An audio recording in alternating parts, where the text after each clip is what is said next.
Section 6.2, Meiosis, and directions for the Meiosis flip book. So the next two slides, you'll be taking notes onto the handout that you were given in class. If you need to draw anything to help clarify what was being given to you, do so. Slide 1, meiosis is a form of nuclear division that creates 4 haploid cells from one diploid cell.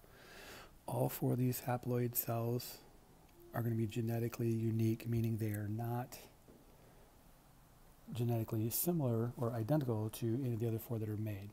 The way the chromatids line up during the phases of meiosis rearranges the chromosomes, so there are actually a whole bunch of different possibilities. In humans, that would be 2 to the 23rd power different types of gametes that could be formed. Meiosis is how sperm and egg cells are formed, and occurs in 8 steps with 2 main phases, meiosis 1 and meiosis 2. Slide number 2, comparing meiosis 1 to meiosis 2. Now what this actually means is that during the first meiotic division, or meiosis 1, the genetic material would be called homologous chromosomes. These are going to separate during meiosis 1. Okay, and in meiosis 2, we'd be talking about sister chromatids would divide in meiosis 2. Homologous chromosomes are similar in structure and types of genes, but are not identical. You got one of those from mom, one of those from dad. Sister chromatids are copies of the same chromosome, and therefore they are identical genetically. These are formed during the S phase of the cell cycle. So homologous chromosomes, you would be getting one of these from mom, and one of these from dad, and then during S phase they would replicate. So this sister chromatid would replicate and make an exact copy of it. This sister chromatid would replicate and make an exact copy of it, and this whole thing, which is made up of 4 chromatids, is called a tetrad. Tetra means 4, so tetrad, 4 chromatids. So the next several slides are going to be going over the stages of meiosis for the flip book that we're making. So on the back couple pages there, you will see boxes kind of look like this. Like the first one says prophase 1, and then there's a space to put the drawing of what the chromosomes look like. So you're going to cut these out all the way to this. You're going to have 8 of them for prophase 1, metaphase 1, anaphase 1, telophase 1, and then prophase 2, metaphase 2, anaphase 2, and telophase 2. You're going to stack them up in order, prophase 1 on top, telophase 2 on the bottom, and you're going to staple it right here on one side to make it into like a little flip book, so you can go through and see what the chromosomes are doing. Okay, so that's the instructions for the next part of this, and here we go. Prophase 1. So in our little booklet, prophase 1 says that, and then we have the circle. These are the things that are happening. The first thing you're going to write here is chromosomes begin to condense. Okay, also homologous chromosomes pair up. This is the stuff from right here. Nuclear membrane breaks down, spindle begins to form, and this process called crossing over happens. Now crossing over we're going to talk about in the next slide, but these events are all happening during prophase 1 of meiosis, or the first meiotic division of meiosis. So in the nucleus we'd be drawing our chromosomes, right? So there would be one set of chromosomes, and then the copy of it would draw. Right, and again, we would have, say, another chromosome, this one a little bit longer, and these guys also would pair up. Okay, so it's going to look something similar to that, just like our drawing here on the right-hand side of the page. Okay, so this is going into your flip book. This is what you should be drawing as part of that page for prophase 1. So on the back of the prophase one page that we just did on the back of it, you're going to entitle this Crossing Over. Crossing over is when homologous chromosomes exchange genetic material. So remember, we got one chromosome from mom, one from dad. So this was, say, from mom, and this was the copy of it, copied during S phase. This, say, was from dad, and that copied again during S phase. The letters ABC, all caps, and ABC, lowercase, just mean different versions of the same gene. For example, it could be something as simple as blonde hair being this lowercase and dark hair being this uppercase letter. Human traits don't get inherited exactly like that, but just for an idea. But the trait is still hair color, but it's just different versions of the hair color. So what happens when these homologous chromosomes line up, or they get together during prophase 1, sometimes the arms, this part of it, will cross over.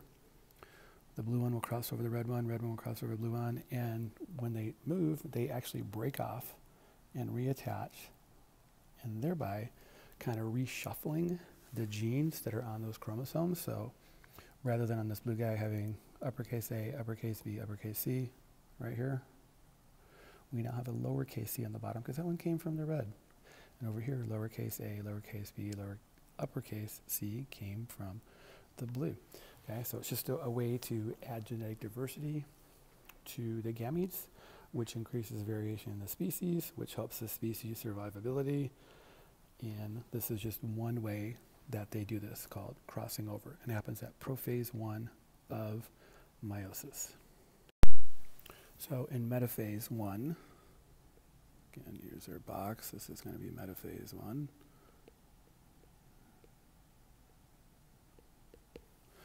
The homologous chromosomes randomly line up along the equator. Random arrangement mixes up combinations and ensures genetic diversity. Now what this is actually talking about here is this.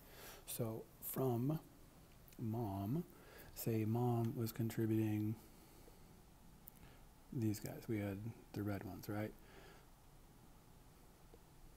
And dad was contributing these guys. Now when they line up, notice you have some from mom, that would be above the equator, and some from dad above the equator, and the opposite going on. So when these things separate, you're actually shuffling up the chromosomes you inherited from your parents, and you're getting more genetic diversity. And it's just the way they line up on the equator. It's random. Random means it just does it however, right? There's no real order to it other than homologous chromosomes will line up, pair up, and then they'll split, or they'll separate during anaphase 1s, which happens next. So anaphase 1, remember the cell is going to start to elongate. And when this happens, we're getting this arrangement, right? Remember these guys moved, right? So we had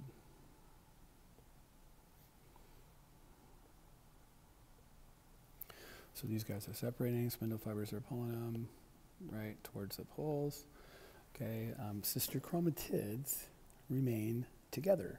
Now sister chromatids, remember, was the copy, the original chromatid, and the copy that happened during S phase. The homologous chromosomes would be this. This one would be homologous to this one, but since this is still paired, these guys are sister chromatids, and these guys are sister chromatids, right? So they're still paired. But that happens during anaphase 1. Homologous pairs separate and move. You can write that here. Toward opposite poles, sister chromatids remain together. Remain together. And that's all in anaphase 1. Telophase 1, the nuclear membrane forms in some organisms, not all, and the spindle fibers start to break down. And the cell is going to go through cytokinesis. So remember cytokinesis, the cell membrane is going to pinch in. It's going to start forming 2 new cells. And again, we're going to have these guys here, as, right? Nuclear membrane is going to start to reform. okay, in some organisms, okay, as the cell is going through cytokinesis at the end of telophase 1. Okay, so telophase 1, this is what's happening. Nuclear membrane forms in some organisms, spindle fibers break down, cell goes through cytokinesis. We have 2 cells forming from the first meiotic division. Okay, so from the end of telophase 1 to the start of prophase 2, DNA does not replicate. There is no DNA replication in meiosis after telophase 1 before prophase 2. Nuclear membrane is going to break down. So now we have 2 cells. Nuclear membrane is going to break down. Spindle is going to start to form. We still have our chromosomes in here.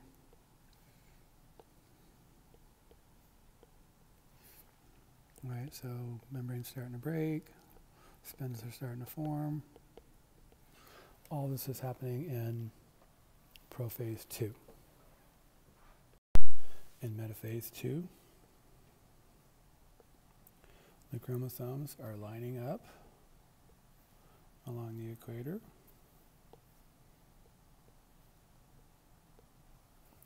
Right, the spindles are going to be all the way attached.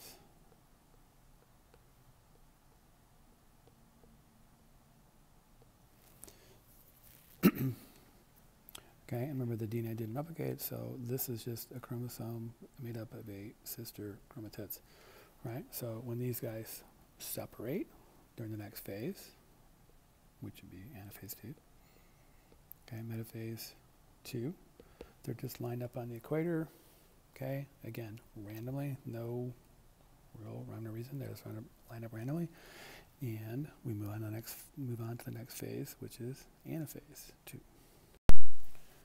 Anaphase 2, cells elongate.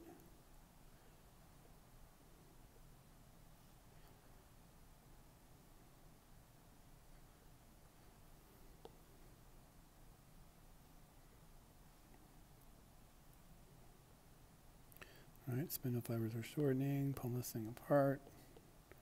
Right, sister chromatids are going to get split. So this paired up sister chromatids, they're going to break and they're going to separate. So now we're getting 1 strand going to each side. And this is in anaphase 2. Okay, so sister chromatids are pulled to opposite poles. The last phase of this, the nuclear membrane is going to reform around our 4 cells.